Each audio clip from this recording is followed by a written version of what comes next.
আসসালামু আলাইকুম। আজকে আম্মু আপনাদের সামনে কাঁঠালের বিচি ও নতুন আলু দিয়ে বাম মাছের শুটকি রান্না করে দেখাবে। তো এটি রান্না করার জন্য প্রথমে আম্মু আগে থেকে কেটে ধুয়ে রাখা বাম মাছের শুটকি নিয়ে নিল। এরপর যে প্যানে পরিমাণ মতো সয়াবিন তেল দিয়ে এখানে পেঁয়াজ কুচি দিয়ে দিল। তারপর আগে থেকে কেটে ধুয়ে রাখা বাম মাছের শুটকিগুলো দিয়ে একটু নাড়াচাড়া দিয়ে দিল।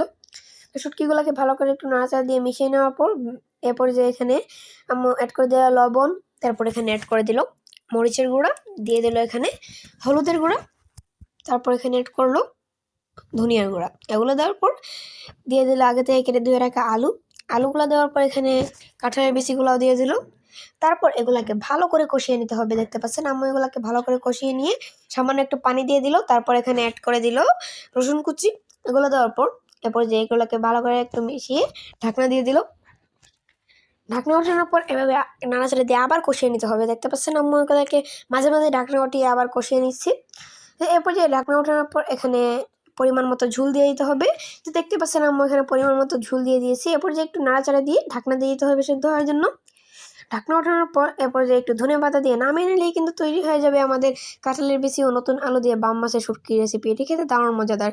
ভিডিওটি ভালো লাগলে অবশ্যই লাইক করে দেবেন। চ্যানেল নতুন হয়ে থাকলে সাবস্ক্রাইব করতে ভুলবেন না। আল্লাহ।